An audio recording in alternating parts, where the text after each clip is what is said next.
Welcome back to Shannons Club TV, the program for all motoring enthusiasts to relive some classic Australian road and race memories. In each episode we profile our feature car, find out what made it a standout in Australia and take a road trip in an owner's example. We'll also get up-to-date market news from the Shannons auctions team. In today's episode, the twin-turbo sports car that represents the pinnacle of Mazda's rotary engine development, the third generation RX-7. The third generation twin-turbo Mazda RX-7 represented a much greater leap forward than its predecessor. While the first RX-7 was a true Japanese original, the model introduced here in 1986, the second generation, was too heavily influenced by the Porsche 944. And until it was offered with a turbocharger, it was no quicker than the original, with a 17 seconds flat standing 400 metres time. While the second generation P747 Mazda RX-7 shadowed the Porsche 944, the third generation car was freelancing out on its own into the realm of being a dedicated, no compromises sports car. The centre of gravity was an inch lower. The engine was pushed rearwards to achieve 50-50 weight distribution. There was no pretense of room even for occasional rear occupants. The boot was minuscule. Neither was the new model ever to be offered as a convertible. Mazda's message was unmistakable. Real sports cars are two-seaters with room for a pair of toothbrushes. And didn't this third gen RX-7 go? I can testify firsthand from competing in the 1992 James Hardy 12-hour that no car loomed anywhere near as quickly in the Citroën BX's rear-view mirrors than the twin-turbo RX-7. Mark, was Mazda Australia's decision to take the RX-7 racing an unqualified success, would you say? Yeah, you would have to say. It was incredible. And I think a lot of the credit has to go to Mazda Australia's competition manager at the time, Alan Horsley. He was also team manager of Alan Moffat's factory RX-7 team in the Group C days. And he was just a very smart operator. Yeah, he was brilliant at product planning, and he just knew how to bring together the right mix of mechanics and drivers and tacticians to achieve the desired result. He really was pivotal in the RX-7's success. The classic 13B rotary received a major rework, and the use of sequential twin turbochargers was a work of engineering genius. Power to weight was phenomenal. Australian delivered third gen RX-7s weighed 1,310 kilos with the toothbrushes and made 176 kilowatts. But there was much potential remaining to be exploited. Mazda Australia's Alan Horsley developed his SP homologation special in 1995 and managed to extract 204 kilowatts while boosting torque from 294 all the way to 367 newton metres. It was enough to beat pricier Porsches in competition on the track. All Gen 3 RX-7s are becoming collectible, but the SPs are highly prized. In summary, these cars represent the high point to date of Mazda's ongoing endeavours with the Wankel rotary engine. Its 21st century RX-8 successor has never established such an enviable reputation and is now beginning to look as if it was a move in the wrong direction. In 1991, the twin-turbo RX-7 was a truly astonishing achievement. Mark, are we ever likely to see a Mazda rotary racing successor to the RX-7? Well, I'd certainly like to think so, and certainly based on the extraordinary success of the third generation RX-7.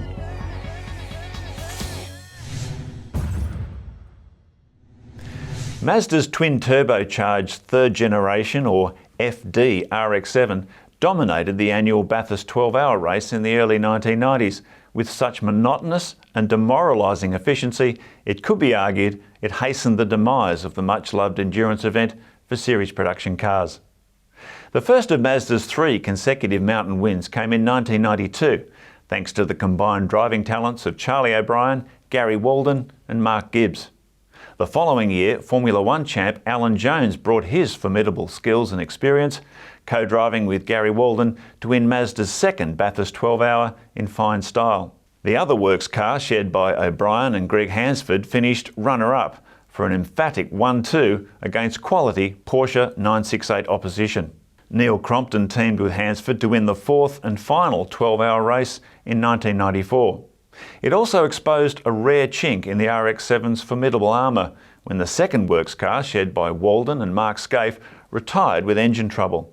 Even so, it also proved the wisdom of Mazda's two-car strategy, as it once again denied Porsche's 968 a prized victory.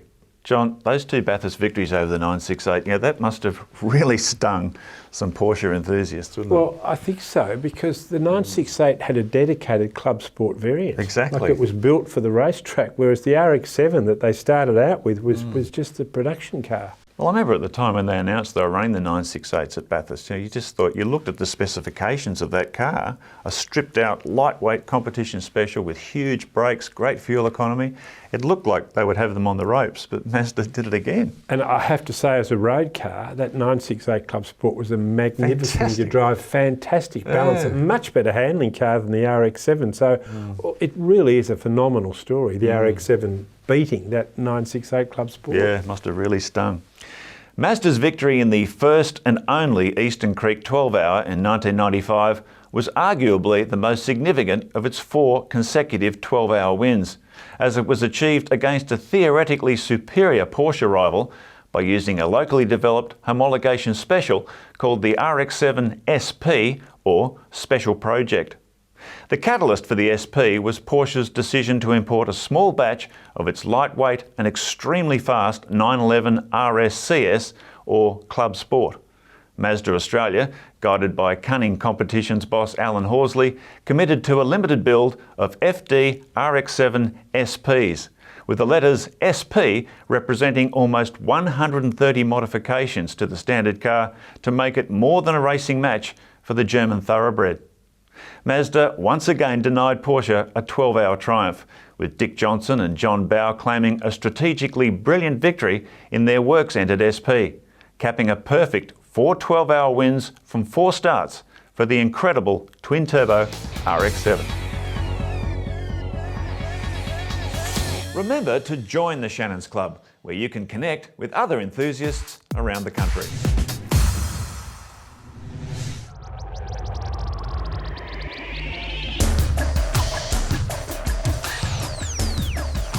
My name's Deb, and this is my beautiful Series 7 RX-7. It's a 1997 model. It's the last batch that came into Australia. This is all completely standard. I haven't done anything to it, so it's as it came out of the factory. I got this car in 2000. I'd had a Series 3 RX-7, and I had that for 8 or 9 years. So for quite a while, probably 2 or 3 years, I had 2 RX-7s in my garage, which was really nice. So this was my toy car. Friends refer to it as the Batgirl car, and the other one was my everyday drive. Every now and then I think I don't really need this second car, and I go for a drive and think, no, not selling it ever. I've been a Shannons customer for about 3 or 4 years, and they're really good because they understand what your car is worth to you. It's not just a car, and I find them really easy to deal with, and I was pretty thrilled when they rang me and asked me if I wanted to get involved with this project. I think it's just so nice to drive. It holds the road. It's like it's glued to the road. It's like it's on rails. And just cruising around the corners, and you've got heaps of acceleration, it's just awesome to drive. Just so much fun. I grew up in a family that was always liked fast cars and racing, and we always watched Alan Moffat in Bathurst, and when he moved to Mazda, it was sort of a natural thing to follow him in the Mazdas, and I fell in love with the RX-7s then, and I've always liked them ever since. Future plans for the car? Well, I'll just keep driving it. I'll keep it in the garage under its cover and bring it out on nice fine days when there's not too many people around. It's pretty awesome. They're going for a cruise. That's what's really fun in a car like this.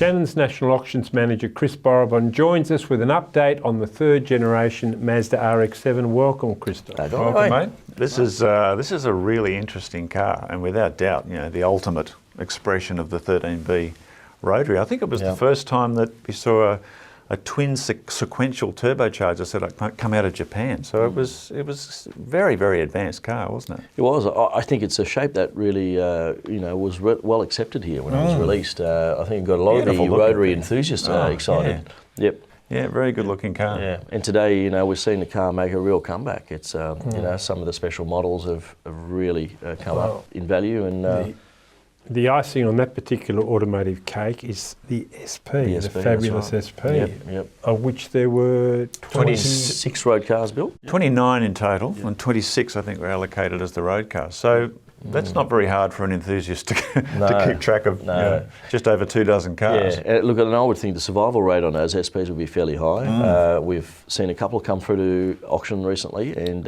performed extremely well. Good prices, The key is to find an original car that hasn't been tampered with or modified. I think that's what the collectors are looking for in an SP. Would anyone know what happened to the car that won the 1995 Eastern Creek 12-hour race? Does that car still exist? Do we know? It does. Yeah, it does. Yeah, and that's still around. The Triple M car there. Yeah, the race cars are greatly celebrated by that company. Yeah. I mean, they're really favoured. Really favoured by JDM enthusiasts today. These cars, and I think we're seeing a generation that appreciated those cars when they were new, and now coming into their own and being able to afford those cars. And are many of these cars still original? Not too modified or tampered with? Are they still? Yeah, but I'm just saying beyond the SPs, just a standard third generation RX-7. Is that hard to find now? Because I imagine most of them would have been modified in some way. Yeah, a lot of them are modified. I mean, we've seen plenty of them on the show scene over the years. Through custom car shows. Have had the change of colours, big stereos put into them. So what's the acceptance of that amongst the Japanese car scene? It seems to be. I think there are enthusiasts for the modified, customised RX-7s, and there's also then the enthusiasts who want the original cars, and but they're the ones looking for those special models, whether it's the SP or the Spirit Rs or any of those type of things. Yeah. What advice would you give someone who wants to get a really good one of these cars? Where would he or she start to look? Look, I think a lot of that third generation RX-7s are mainly in the classifieds. Some of it would be through the clubs as well.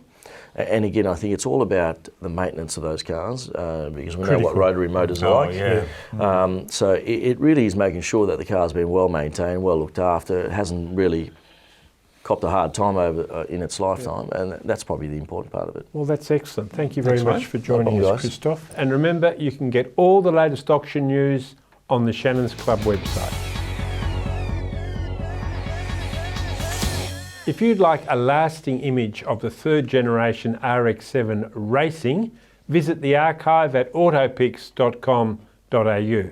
A lot of the conversation about the FD RX-7 is its racing successes, and history has tended to overshadow all the stories about the car on the road, which is what it was designed for. Yes, I have to say that driven hard it could be a little bit skittish, the RX-7, not much rear suspension travel, and it was a bit all or nothing. I had the great pleasure of driving it in company with the Honda NSX, and in a straight line the RX-7 would hose off the Honda, at least up to ridiculously high speeds, but in terms of handling and finesse and balance, the NSX was in a class above it. So it was a flawed masterpiece, really, I think, the RX-7.